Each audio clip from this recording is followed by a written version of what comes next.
Hello प्यारे विद्यार्थियों, good morning. SRTC app पर आप लोगों का स्वागत है। दोस्तों, जैसा कि मैंने आप लोगों को पहले बताया, यह कोर्स आईटीआई होल्डर्स के लिए क्रिएट किया गया है। सभी विद्यार्थी जिन्होंने ये कोर्स परचेज कर रखा है वो नियमित क्लास लेकर सारे टॉपिकों को एक सिस्टमेटिक ढंग से क्लियर कीजिएगा ताकि कोई समस्या आप लोगों के सामने आए नहीं। हम लोगों ने बेसिक से पढ़ना स्टार्ट किया था। सबसे पहले जो टॉपिक पढ़ा था वो ये एटॉमिक स्ट्रक्चर स्टार्ट किया है। एटॉमिक स्ट्रक्चर का बेसिक आप लोगों के सामने उठा के लेके चल रहे हैं हम लोग। यहाँ पर उसी एटॉमिक स्ट्रक्चर जिसका एक लेक्चर मैंने आप लोगों के सामने पहले अपलोड किया है, उसी का ही दूसरा लेक्चर आप लोगों के सामने आज देने वाले हैं। दोस्तों, मैंने क्या बताया था कि परमाणु किसे कहते हैं, तो आपने कहा था सर परमाणु प्रकृति का वह छोटे से छोटा कण है जो रासायनिक अभिक्रिया में भाग लेता है लेकिन मुक्त अवस्था में नहीं रहता। आपके सामने दूसरा क्वेश्चन जो पुट हुआ था कि सर मुक्त अवस्था में नहीं रहता तो कैसी अवस्था में रहता है, तो आपने कहा था सर किसी दूसरे परमाणु के साथ इलेक्ट्रॉन्स का साझा करके सहसंयोजी बॉन्ड बनाकर रहता है। मैंने पूछा सहसंयोजी बॉन्ड बनाता क्यों है, तो आपने कहा सहसंयोजी बॉन्ड सर इसलिए बनाता है ताकि अपनी बाहरी कक्षा में वह 8 इलेक्ट्रॉन पूरा कर सके। क्या सर 8 इलेक्ट्रॉन पूरा करने से क्या होगा, वह अपना स्थायित्व पूरा कर लेता है, मतलब जिससे कि वो स्वतंत्र अवस्था में रह सके। इसमें जो इलेक्ट्रॉन सहसंयोजी बॉन्ड बनाने में भाग लेते हैं वो सिर्फ बाहरी कक्षा के इलेक्ट्रॉन भाग लेते हैं। ध्यान रखना, ज़्यादा से ज़्यादा सहसंयोजी बॉन्ड जो बन सकते हैं वो 4 बन सकते हैं, अर्थात किसी परमाणु की बाहरी कक्षा में अधिकतम इलेक्ट्रॉनों की संख्या कितनी हो सकती है, 8। समझ रहे हैं मेरी बात। कभी भी किसी अंदरूनी कक्षा का कोई इलेक्ट्रॉन भाग नहीं ले सकता। दोस्तों, परमाणु के अंदर मूलतः अगर बात की जाए तो 3 प्रकार के कण पाए जाते हैं, इलेक्ट्रॉन, प्रोटॉन और न्यूट्रॉन। इलेक्ट्रॉन पर कैसा चार्ज रहता है दोस्तों, ऋण आवेश। प्रोटॉन पर कैसा चार्ज होता है दोस्तों, धन आवेश। और तीसरा अगर बात करेंगे हमारा न्यूट्रॉन, तो उस पर कैसा चार्ज रहता है, शून्य। दोस्तों, मैं आप लोगों को थोड़ा सा समझाता रहूँगा।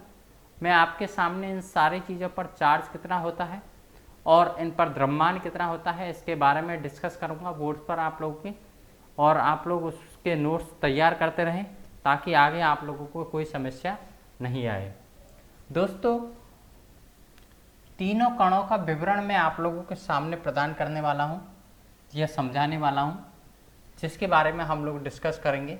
तीनों कणों का जो विवरण है एक सारणी के रूप में मैं आपके सामने पेश करूंगा। 3 कण पाए जाते हैं, इलेक्ट्रॉन्स, प्रोटॉन और न्यूट्रॉन।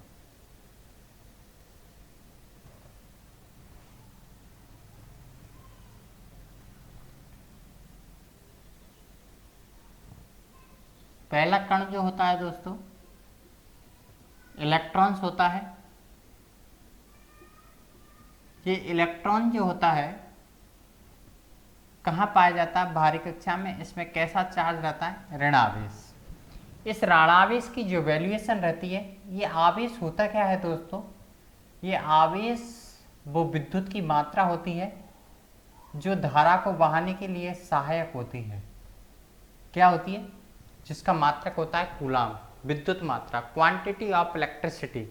ध्यान रखना, इलेक्ट्रॉन्स के ऊपर जो मात्रा उपस्थित होती है वो कितनी रहती है, पूरा 1 कूलाम नहीं रहता दोस्तों, ये रहता है 1.602 इंटू 10⁻⁻19 कूलाम। कितना रहता है दोस्तों, 1.602 इंटू 10⁻⁻19 कूलाम। एक इलेक्ट्रॉन्स के ऊपर इतना चार्ज रहता है। दूसरा कण अगर बात करें हम लोग, चार्ज क्या होता है वो आपको समझ में आया होगा। चार्ज क्या होता है, चार्ज की अगर बात की जाए तो चार्ज वह विद्युत की मात्रा होती है जो इलेक्ट्रॉन्स के ऊपर उपस्थित होती है ध्यान रखना, अगर दूसरी बात करें हम जिसे कहते हैं प्रोटॉन,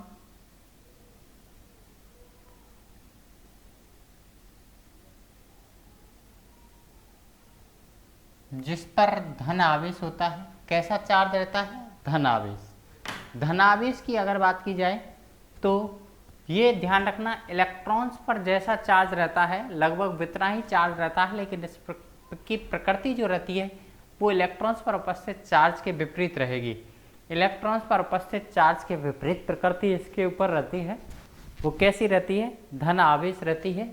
जो चार्ज का मान कितना रहेगा दोस्तों, 1.605 इंटू 10⁻⁻19 क्या कूलाम। कहने का मतलब चार्ज की जो वैल्यूएशन रहती है लगभग उतनी ही रहती है जितनी इलेक्ट्रॉन्स पर उपस्थित होती है। चार्ज की वैल्यू अर्थात विद्युत की जो मात्रा रहती है वो यहाँ पर भी उतनी ही रहेगी जितनी लगभग इलेक्ट्रॉन्स पर उपस्थित होती है। तीसरा जो चार्ज रहता है वो रहता है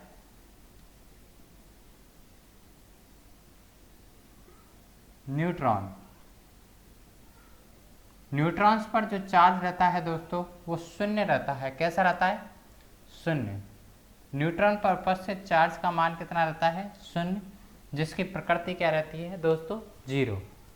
यहाँ पर अगर बात करें हम लोग किसकी, द्रव्यमान की। द्रव्यमान क्या होता है वो आप लोगों को सभी को पता है। इधर थोड़ा सा समझने का प्रयास कीजिएगा।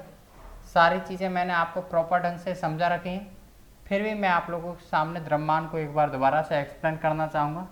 द्रव्यमान किसे कहते हैं दोस्तों, द्रव्यमान किसे कहते हैं। द्रव्यमान का यूनिट्स होता है केजी। क्या होता है, केजी। भार एक अलग चीज है, भार और द्रव्यमान में फर्क है। भार होता है द्रव्यमान इंटू ग्रेविटी एक्सीलेशन, और द्रव्यमान सिर्फ क्या रहता है, मूल राशि द्रव्यमान। द्रव्यमान किसी चीज के ऊपर डिपेंड नहीं करती, लेकिन भार गुरुत्वीय त्वरण के अनुसार चेंज होता रहता है। द्रव्यमान कभी भी किसी वस्तु का चेंज नहीं होगा, लेकिन क्या चेंज हो सकता है, भार चेंज हो सकता है। द्रव्यमान कभी भी किसी वस्तु का कभी भी किसी भी हालत में चेंज नहीं होता है। हम उसी द्रव्यमान की बात कर रहे हैं जो इसका अस्थायित्व दर्शाता है प्रकृति के अंदर। ध्यान रखना, प्रकृति के अंदर कितनी मात्रा में कोई वस्तु उपस्थित है ये क्या कौन दर्शाएगा, द्रव्यमान। द्रव्यमान इज ए कांस्टेंट, द्रव्यमान इज ए ऑलवेज कांस्टेंट। द्रव्यमान हमेशा स्थिर होता है जो कभी भी चेंज नहीं होगा।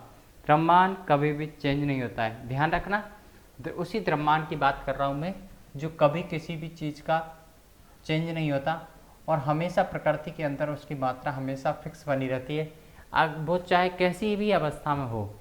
जिस तरह से ऊर्जा संरक्षण सिद्धांत होता है कि ऊर्जा को ना उत्पन्न किया जा सकता है ना ही खर्च किया जा सकता है, उसी तरह से द्रव्यमान संरक्षण भी सिद्धांत होता है। द्रव्यमान को ना उत्पन्न किया जा सकता है ना खर्च किया जा सकता है। ध्यान रखना दोस्तों, द्रव्यमान को ना उत्पन्न किया जा सकता है न खर्च किया जा सकता है, उसे सिर्फ एक रूप से दूसरे रूप में परिवर्तित किया जा सकता है।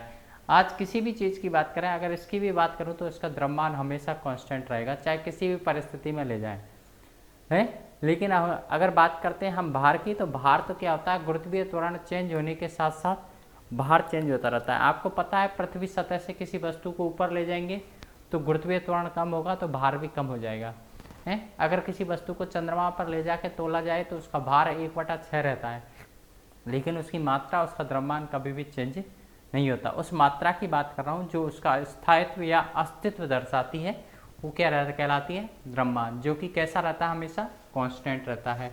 इलेक्ट्रॉन्स का द्रव्यमान कितना होगा आप बताओगे दोस्तों। इलेक्ट्रॉन का द्रव्यमान होता है 9.108 इंटू 10⁻31 kg।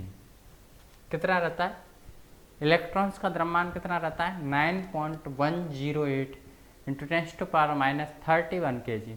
एक बात और ध्यान रखना दोस्तों, kg और कभी कभी ये ग्राम में भी पूछ लिया जाता है। अगर केजी को ग्राम में कन्वर्ट करेंगे हम लोग, केजी को ग्राम में कन्वर्ट करते हैं अगर, तो मैंने कहा 1 केजी को ग्राम में कन्वर्ट करोगे तो 1000 से मल्टीप्लाई करोगे, कहोगे सर 1000 ग्राम, क्या कहोगे 1000 ग्राम। ध्यान रखना इस चीज़ का, केजी को अगर ग्राम में मल्टीप्लाई करोगे तो 1000 ग्राम बोलोगे। ध्यान रखना इस चीज़ का, किसी भी तरह की आप लोगों के साथ कोई समस्या नहीं है। तो यहाँ पर भी अगर इस चीज़ को 1000 से मल्टीप्लाई करें, 108 × 10⁻31 केजी को अगर मैं मल्टीप्लाई करूँ किससे, 1000 से, 1000 से अगर मल्टीप्लाई करोगे तो कितना हो जाएगा बताओ, 3 जीरो कम हो जाएगी। यहाँ पर कितनी जीरो है, 31 जीरो है, 3 जीरो कम करना कितना हो जाएगा, -1 2 3 कम हो जाएगी। यहाँ पर माइनस की है, ये प्लस की है, तो 28 आ जाएगा ना। 1.9.108 × 10⁻28 ग्राम, क्या हो जाएगा 28 ग्राम। ध्यान रखना अगर ग्राम में पूछा जाए तो इससे मल्टीप्लाई करोगे 10⁻28 ग्राम, कितना करोगे 28 ग्राम। अगर आप लोगों से पूछा जाए सिर्फ ग्राम में तो कितना करोगे 28 ग्राम करोगे। ध्यान रखना इस चीज़ का, किसी को कोई समस्या हो तो बताइए, नहीं है तो आगे बढ़ते हैं। हमारा प्रोटॉन का जो द्रव्यमान रहता है वो कितना रहता है, 1.672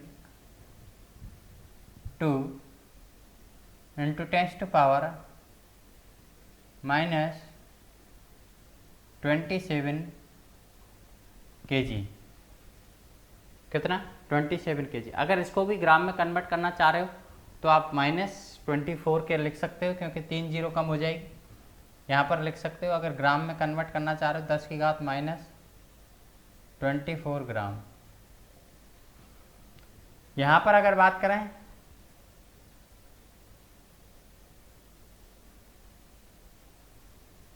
-24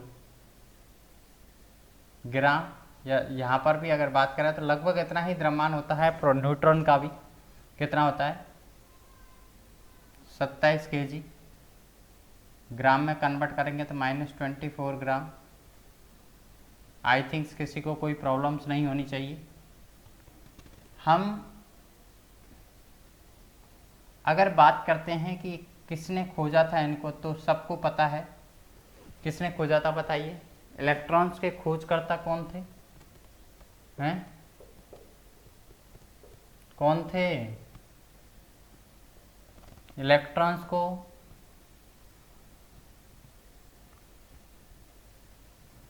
जे थॉमसन ने खोजा था। प्रोटॉन को किसने खोजा था, बताइए। प्रोटॉन को किसने खोजा था, बहुत सारे विद्यार्थी कहेंगे कि इसने रदरफोर्ड ने, तो किसने खोजा था, गोल्डस्टिव। किसने खोजा था, गोल्डस्टिव ने। ध्यान रखना इस चीज का। तीसरी है जेम्स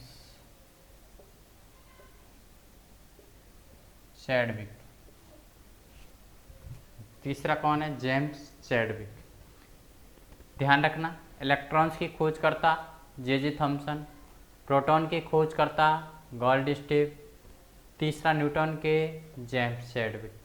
कई जगह रदरफोर्ड लिखा हुआ देखा होगा, नहीं, रदरफोर्ड ने प्रोटॉन की खोज नहीं की थी, पर हमारी किसकी खोज की थी, रदरफोर्ड ने परमाणु मॉडल दिया था, जो कि बाद में नाभिक की खोज की थी। किसकी की थी, नाभिक की खोज की थी। ध्यान रखना, चूँकि गलत था, ध्यान रखना इस चीज़ का। पर हमारा प्रोटॉन की खोज रदरफोर्ड ने नहीं की थी, नाभिक की खोज की थी।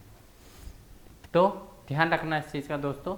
ये हमारा क्या है, प्रोटॉन के खोजकर्ता कितने हैं, कौन है, गोल्डस्टिव। जेम्स चैडविक कौन सा खोज करता है, न्यूट्रॉन्स का खोज करता है, और इलेक्ट्रॉन्स का।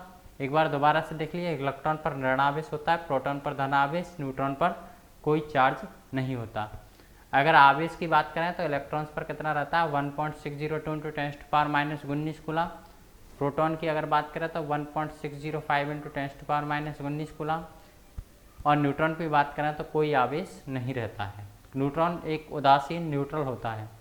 ब्रह्मांड की अगर बात करें तो इलेक्ट्रॉन पर कितना रहेगा बताइए 9.108 इंटू 10⁻31 kg।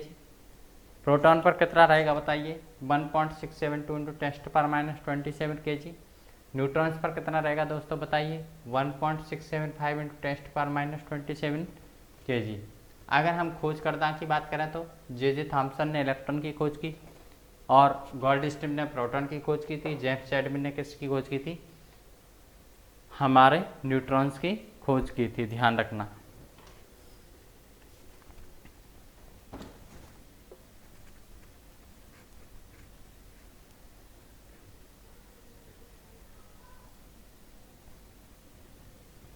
दोस्तों आप लोग कल पढ़ चुके थे, आपको बताया था कि परमाणु के अंदर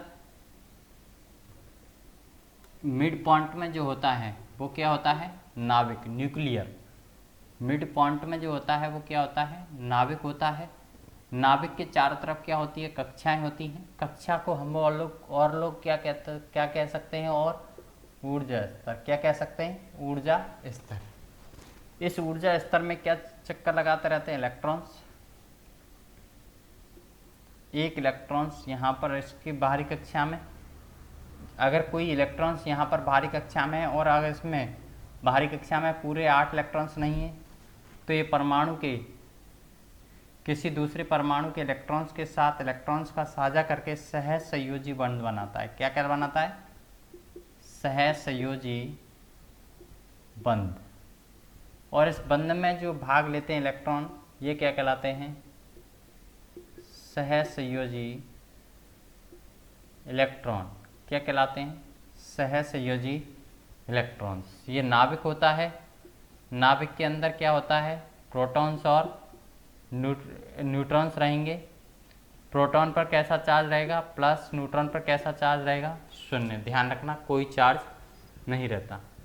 और इलेक्ट्रॉन्स की अगर चार्ज की बात करूं तो कैसा रहेगा हमारा नेगेटिव चार्ज रहेगा। हमारे नाभिक की खोज किसने की थी नाभिक की खोज की अगर बात करूं तो किसने की थी हैं रदरफोर्ड ने। किसने की थी रदरफोर्ड ने। ध्यान रखना। परमाणु की खोज किसने की थी जॉन डाल्टन ने।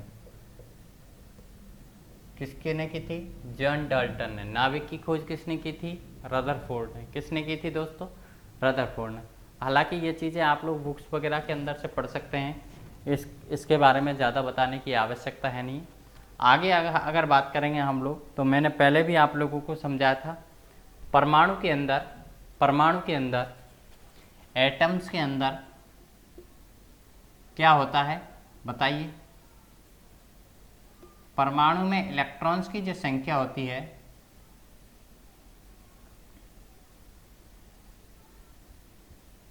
वह संख्या किसके बराबर रहती है बताइए प्रोटॉन की संख्या के बराबर। किसकी संख्या के बराबर रहती है प्रोटॉन की संख्या के बराबर। और इस इलेक्ट्रॉन या प्रोटॉनों की संख्या हमेशा परमाणु के अंदर क्या रहती है फिक्स रहती है, जिसे ही हम क्या कहते हैं परमाणु संख्या। दोस्तों क्या कहते हैं परमाणु संख्या, या और क्या कहा जाता है परमाणु क्रमांक। क्या कहा जाता है परमाणु क्रमांक। किसी परमाणु के अंदर इलेक्ट्रॉनों की संख्या प्रोटॉनों की संख्या ही क्या कहलाती है परमाणु संख्या कहलाती है, जिसे ही हम क्या कहते हैं परमाणु क्रमांक। क्या कहते हैं परमाणु क्रमांक। ध्यान रखना इस चीज़ का। एटॉमिक नंबर क्या होता है हमारा परमाणु संख्या ही एटॉमिक नंबर कहलाती है। दूसरा अगर मैं आपसे कहूँ परमाणु भार क्या होता है, परमाणु भार क्या होता है जिसे कहते हैं एटॉमिक वेट। ध्यान रखना दोस्तों, परमाणु संख्या यदि दी हुई है हम लोगों को, परमाणु संख्या यदि दी हुई है, परमाणु संख्या देने का मतलब क्या है परमाणु संख्या देने का मतलब है इलेक्ट्रॉन या प्रोटॉनों की संख्या दे रखी है तो, परमाणु संख्या देने का मतलब है इलेक्ट्रॉन या प्रोटॉनों की संख्या दे रखी है तो उस परमाणु संख्या के अंदर, मतलब इलेक्ट्रॉन की संख्या दे रखी है तो वही परमाणु संख्या होगी, प्रोटॉनों की संख्या भी पता है तो भी परमाणु संख्या वही होगी।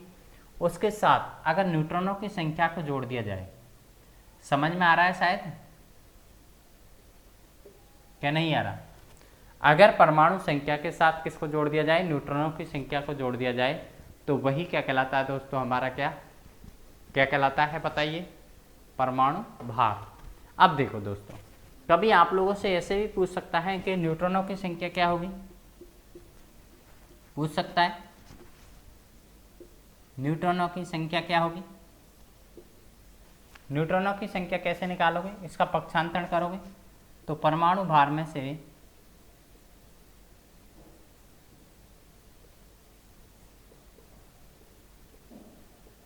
परमाणु संख्या को घटा दोगे तो क्या आ जाएगी, न्यूट्रॉनों की संख्या। परमाणु संख्या में, परमाणु भार में से परमाणु संख्या को यदि घटा दोगे तो आपके सामने क्या आ जाएगी, न्यूट्रॉनों की संख्या। किसी को शायद यहाँ पर कोई प्रॉब्लम नहीं होगी क्योंकि पक्षांतरण किया हम लोगों को, किसको निकालना है, न्यूट्रॉनों की संख्या को, तो ये बराबर के इधर जाएगा तो क्या हो जाएगा, माइनस का हो जाएगा। तो परमाणु भार मतलब कि परमाणु भार जो एटॉमिक वेट दे रखा है उसमें से इलेक्ट्रॉन, परमाणु संख्या अर्थात इलेक्ट्रॉन या प्रोटॉनों की संख्या को घटा दोगे तो क्या मिल जाएगी आप लोगों को, न्यूट्रॉनों की संख्या। ध्यान रखना, किसी भी तरह की अगर कोई प्रॉब्लम्स आ रही है यहाँ पर तो पूछ सकता है कोई भी स्टूडेंट्स। आप लोगों को डाउट क्लियरेंस का जो सेशन चलाया जाएगा उसमें आप लोग डिस्कस कर सकते हैं इसको, समझ रहे हैं मेरी बात। तो ये दोस्तों आप लोगों के ये आपके सामने एटॉमिक नंबर एटॉमिक स्ट्रक्चर के बारे में थोड़ा सा मैंने आप लोगों को नॉलेज दिया, क्योंकि हम लोग केमिस्ट्री नहीं पढ़ रहे, वो चीज़ पढ़ रहे हैं जो हमारे लिए काम आएगी, किसके अंदर, हमारे इलेक्ट्रिकल के अंदर जो वर्क काम आने वाली है, वही चीज़ हम लोग यहाँ पर देख के चल रहे हैं, वही चीज़ आप लोगों को सामने एक्सप्लेन की जा रही है। किसी भी तरह की कोई दिक्कत आ रही है तो आप लोग पूछ सकते हैं, हमारा जो लाइव सेशन चलेगा उसके अंदर। अब दोस्त थोड़ा सा मैं आप लोगों के सामने इसके क्वेश्चंस करवाना चाहूँगा, किस तरह के क्वेश्चंस आते हैं। मैंने कहा किसी परमाणु के अंदर 10 इलेक्ट्रॉन है, किसी परमाणु के अंदर कितने इलेक्ट्रॉन हैं, किसी भी परमाणु के अंदर इलेक्ट्रॉनों की संख्या कितनी है, 10, जिसके अंदर 12 न्यूट्रॉन्स हैं। कितने न्यूट्रॉन हैं, 12। तो एटॉमिक वेट यानी परमाणु भार याद कीजिए। तो परमाणु भार कैसे याद करोगे, एटॉमिक वेट याद कैसे करोगे, देखो परमाणु भार जो होगा कैसे याद करोगे बताइए। एटॉमिक वेट जो होगा इलेक्ट्रॉनों की संख्या प्लस न्यूट्रॉनों की संख्या। क्यों इलेक्ट्रॉनों की संख्या, क्यों कि साहब आपने तो परमाणु भार का जो सूत्र बताया था वो बताया था परमाणु संख्या प्लस न्यूट्रॉनों की संख्या। परमाणु संख्या ही तो इलेक्ट्रॉनों की संख्या होती है मेरे भाई। मैंने क्या बोला, इलेक्ट्रॉनों की संख्या बराबर प्रोटॉनों की संख्या बराबर परमाणु संख्या। परमाणु संख्या ही वह संख्या है जो हमारे किसको संख्या को दर्शाती है, परमाणु संख्या ही वह संख्या है जो किस संख्या को दर्शाती है, वो हमारे इलेक्ट्रॉनों की संख्या को दर्शाती है। इलेक्ट्रॉनों की संख्या कितनी है बताइए, 10, और न्यूट्रॉनों की संख्या कितनी है बताइए, 12, 22। ये हमारा क्या होगा, 22 के क्या होगी एटॉमिक वेट। एटॉमिक वेट परमाणु भार जो होगा वो कितना है, 22। 22 हमारा क्या है एटॉमिक वेट परमाणु भार। ध्यान रखना इस चीज़ का, निकल के आ गया। अब देखो एक सवाल और मैं आप लोगों के सामने करना चाहूँगा। मैंने आपसे कहा किसी भी परमाणु का परमाणु भार 25 है, परमाणु भार कितना है 25,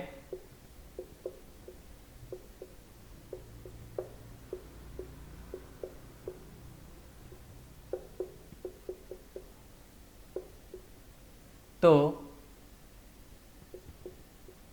उसमें न्यूट्रॉन याद करो,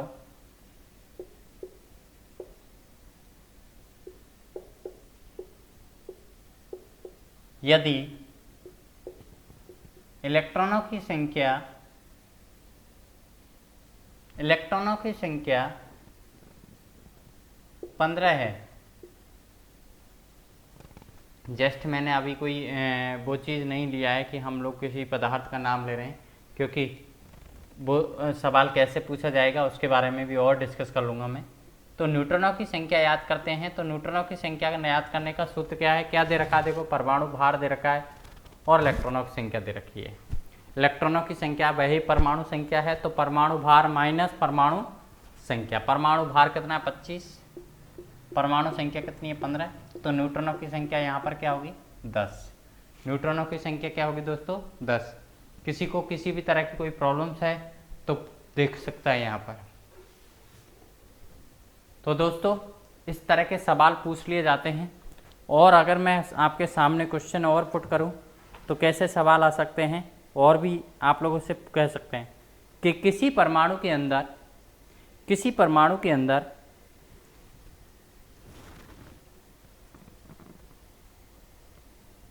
15 प्रोटॉन हैं तो उसकी परमाणु संख्या क्या होगी।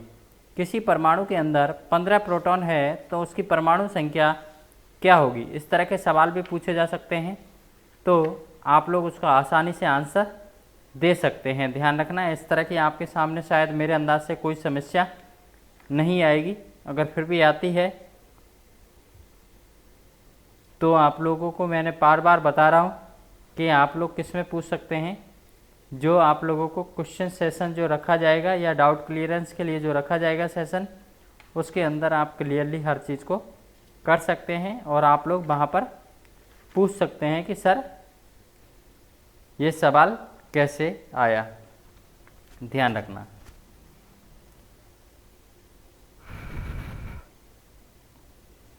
दोस्तों अब थोड़ा सा और मैं आप लोगों के सामने कुछ टॉपिक को समझाना चाहूँगा। इसी टॉपिक को आप लोगों ने पढ़ा होगा कि परमाणु का लगभग समस्त भार उसका नाभिक में केंद्रित होता है। तो कैसे होता है उसके बारे में थोड़ा सा एक बार समझ लीजिए। आप लोगों को अच्छी तरह से पता है कि भारी कण जो हैं, प्रोटॉन जो होता है, प्रोटॉन इलेक्ट्रॉन से बहुत ज़्यादा भारी है। उसका रीज़न क्या है कि एक तो मैंने लिखा 10 की घात -1, 10 की घात -1 का मतलब होता है 1/10, और मैंने लिखा है 10 की घात -2, इसका मतलब होता है दोस्तों 1/100। अगर इसको कहूँगा तो 0.1 आंसर आएगा, और इसको कहूँगा तो 0.01 आंसर आएगा। अब मेरे को ये बताइए कि बड़ा ये है फर्स्ट नंबर या सेकंड नंबर है। आप कहोगे सर बड़ा तो यही है, मतलब 10 जितना घात बढ़ेगा वो उतना ही छोटा होता जाएगा। तो मुझे बता दो कि 10 की घात -27 बड़ा है या 10 की घात -31। तो घात बढ़ेगी माइनस की, -27 और माइनस कितना हमारा 31। यहाँ पर कितने जीरो का फर्क है, 4 जीरो का फर्क है दोस्तों। देखो 28, 29, 30, 31 माइनस कितना 27 और 20, 4 जीरो का फर्क तो बहुत होता है दोस्तों हैं। खा तो 1 लिखूँ, खा 4 जीरो लगा दूँ तो 10,000 हो जाएगा, क्या नहीं हो जाएगा ना। कहाँ तो 1 लिखूँगा और कहाँ 4 जीरो लगा दूंगा तो 10,000 हो जाएगा। 4 जीरो में तो बहुत फर्क है। तो ध्यान रखना प्रोटॉन भारी होता है, प्रोटॉन भारी होता है इलेक्ट्रॉन से कितना गुना। इलेक्ट्रॉन की तुलना में प्रोटॉन जो होता है वो 1836 गुना होता है। कितना होता है 1836, और ये होता है 1845 गुना। न्यूट्रॉन भी कितना होता है 1845 गुना। कई जगह दोस्तों यहाँ पर 1840 भी लिखा हुआ देखोगे, लेकिन एग्जैक्ट वैल्यू की बात करें तो 1836 गुना भारी होता है। कितना होता है 1836 गुना। लेकिन 1840 आ जाए तो वो भी आप लोगों को सही मानना है। ध्यान रखना दोनों आ जाए तो 1836। तो ध्यान रखना ये दोनों जो कण हैं बहुत ज़्यादा भारी हैं, जो किस में नाभिक में उपस्थित होते हैं। किस में उपस्थित होते हैं नाभिक में। जबकि ये बहुत कम भारी है, मतलब इसकी तुलना में 1/1836 और इसकी तुलना में 1/, मतलब कहने का मतलब ये हुआ कि इलेक्ट्रॉन बहुत हल्का कण है, प्रोटॉन और न्यूट्रॉन जो भारी कण है वो कहाँ है नाभिक में। इसीलिए आप कहते हैं परमाणु का लगभग समस्त द्रव्यमान उसके नाभिक में केंद्रित होता है। क्या कहते हैं दोस्तों कि परमाणु का लगभग समस्त द्रव्यमान उसके नाभिक में केंद्रित होता है। पढ़ा होगा आप लोगों ने। परमाणु का आकार जो होता है वो कितना होता है? परमाणु का आकार जो होता है वो 1 एंगस्ट्रॉम होता है। कितना होता है? 1 एंगस्ट्रॉम। परमाणु का आकार जो होता है, परमाणु का आकार जो होता है कितना होता है? 1 एंगस्ट्रॉम, मतलब 10⁻⁻10 मीटर। इसे 1 एंगस्ट्रॉम भी कहा जाता है, 10⁻⁻10 मीटर। परमाणु का जो आकार होता है वो कितना होता है दोस्तों? आपसे पूछ लिया जाए तो 10⁻10 मीटर। और अगर आपसे कहे कि उसके नाभिक का कितना रहेगा, नाभिक का जो रहेगा दोस्तों वो रहेगा 10⁻15 मीटर। कितना रहेगा? 10⁻15 मीटर। नाभिक का जो आकार होता है दोस्तों वो कितना रहता है? 10⁻15 मीटर। और परमाणु का कितना रहता है? 10⁻10 मीटर। ध्यान रखना, ये सवाल आप लोगों से पूछे जा सकते हैं। इस तरह के सवाल आप लोगों के सामने पुट हो सकते हैं जिसमें आप लोगों को कोई समस्या नहीं आनी चाहिए और आसानी से इस तरह के सवालों का आप आंसर दे सकते हैं पूर्ण रूप से। यहाँ पर ये हम लोगों ने थोड़ा सा एटम्स के बारे में बात की, परमाणु के बारे में बात की थी। मेरे हिसाब से आप लोगों के सामने कोई समस्या नहीं होगी। तो दोस्तों थोड़ा सा आप जवाब दे दीजिएगा। मैं कुछ क्वेश्चंस आप लोगों के सामने पूछने वाला हूँ कि परमाणु क्या होता है। परमाणु एक ऐसा कण होता है जो प्रकृति में स्वतंत्र अवस्था में नहीं पाया जाता। तो कैसी अवस्था में पाया जाता है? किसी दूसरे परमाणु के साथ इलेक्ट्रॉनों का साझा करके। कैसे पाया जाता है? दूसरे परमाणु के साथ इलेक्ट्रॉनों का साझा करके यह उपस्थित होता है। ध्यान रखना, परमाणु में जो आवेश की वैल्यू इलेक्ट्रॉन पर रहती है वो कितनी रहती है? इलेक्ट्रॉन्स कहाँ पाया जाता है? बाहरी कक्षा में। कहाँ पाया जाता है? बाहरी कक्षा में। कैसा चार्ज रहता है उसके ऊपर? ऋण आवेश। कितना चार्ज रहता है? 1.60 × 10⁻⁻19 कूलम। नाभिक में कौन कौन से कण पाए जाते हैं? प्रोटॉन और न्यूट्रॉन। प्रोटॉन पर कैसा चार्ज होता है? धन आवेश। कितना चार्ज होता है? 1.60 × 10⁻19 कूलम। और न्यूट्रॉन पर कैसा चार्ज होता है? शून्य चार्ज होता है। न्यूट्रॉन पर देखा जाए तो कोई चार्ज नहीं होता। न्यूट्रॉन कैसा रहता है? उदासीन रहता है। उदासीन रहता है। न्यूट्रॉन कैसा रहता है? उदासीन। ध्यान रखना, जो कहाँ पर उपस्थित होंगे? ये सभी परमाणु के नाभिक में उपस्थित होंगे। कहाँ पर उपस्थित होंगे? परमाणु के नाभिक में उपस्थित होंगे। ध्यान रखना, परमाणु का समस्त द्रव्यमान कहाँ पर केंद्रित होगा? परमाणु के नाभिक में होगा। समस्त द्रव्यमान कहाँ पर केंद्रित होगा? परमाणु के नाभिक में होगा। ध्यान रखना, परमाणु के नाभिक का आकार कितना होता है? 10⁻15 मीटर। परमाणु के अंदर अगर बात की जाए कि परमाणु के आकार की बात की जाए तो कितना रहेगा? 10⁻10 मीटर। किसी को कोई समस्या हो तो अगर बात करूं द्रव्यमान का मात्रक क्या होता है? केजी या ग्राम। इलेक्ट्रॉन्स का द्रव्यमान कितना होता है? 9.108 × 10⁻31 kg। प्रोटॉन का कितना रहता है? 1.672 × 10⁻27 kg। न्यूट्रॉन का कितना रहता है? 1.675 × 10⁻27 kg। इलेक्ट्रॉन की खोज किसने की थी? जे थॉमसन ने। प्रोटॉन की खोज किसने की थी? गोल्डस्टिन ने। न्यूट्रॉन की खोज किसने की थी? जेम्स चैडविक ने। परमाणु नाभिक का खोज किसने की थी? रदरफोर्ड ने। जॉन डाल्टन ने किसकी खोज की थी? परमाणु की खोज की थी। परमाणु में इलेक्ट्रॉनों की संख्या और प्रोटॉनों की संख्या क्या रहती है? बराबर। जिसे क्या कहते हैं? परमाणु संख्या। और परमाणु भार कैसे कहते हैं? परमाणु संख्या में न्यूट्रॉनों की संख्या जोड़ दी जाए तो क्या कहलाएगा? परमाणु भार। और न्यूट्रॉनों की संख्या कैसे निकालेंगे कि परमाणु भार में से क्या घटा दोगे आप लोग? परमाणु भार में से क्या घटा दोगे? परमाणु संख्या को, तो आपके पास क्या आ जाएगी? न्यूट्रॉनों की संख्या। शायद आप लोगों के सामने कोई समस्या नहीं होगी। इसमें कोई अगर दिक्कत आए तो आप 1-2 बार इस चीज़ को पढ़िएगा। समझ रहे हैं मेरी बात? अपने हैंड राइटिंग में नोट्स बनाइएगा और आप लोग इसको एकदम क्लियर कीजिएगा। फिर हम लोग नए टॉपिक की तरफ पढ़ेंगे। नया टॉपिक हम लोग क्या? बेसिक इलेक्ट्रिसिटी का लेके चलेंगे। ये भी बेसिक इलेक्ट्रिसिटी के अंदर आता है। समझ रहे हैं? नेक्स्ट टॉपिक आप लोगों का क्या आएगा? नेक्स्ट टॉपिक आप लोगों का आएगा ओम्स लॉ। क्या आएगा? Ohm's law. ध्यान रखना, ओम के नियमों के बारे में मैंने आपको बताऊंगा, जिसमें करंट क्या होता है, वोल्टेज क्या होता है, रेजिस्टेंस क्या होता है, ईएमएफ क्या होता है। इन सब के बारे में हम लोग एक एक करके डिस्कस करेंगे। फिर हम लोग वोल्टेज सोर्स, करंट सोर्स क्या होता है इसके बारे में भी डिस्कस करेंगे। समझ रहे हैं मेरी बात, किस तरह से वर्क करते हैं इन सब के बारे में, मतलब बेसिक इलेक्ट्रिसिटी के अंदर उन सब चीज़ों के बारे में बात कर लेंगे जिससे आप लोगों की बेसिक क्लियर हो जाए, ताकि आगे पढ़ने में कोई दिक्कत नहीं आए। समझ रहे हैं मेरी बात। तो इसमें से आप लोगों का काम क्या है, आप लोगों का काम है कि जो आज पढ़ाया है उसमें से कम 20 क्वेश्चन अपने हैंडराइटिंग में बनाओगे आप लोग, पढ़ के। अगर पढ़ोगे तो इसके अंदर क्वेश्चन जो बनेंगे वो आप लोगों के सामने अपने आप ही आ जाएंगे। अपने 20 क्वेश्चन कम से कम आप अलग से बना के अपने रफ या कॉपी में तैयार करोगे। धन्यवाद दोस्तों, नए वीडियो के साथ मिलते हैं वापस से कल। तब तक के लिए धन्यवाद।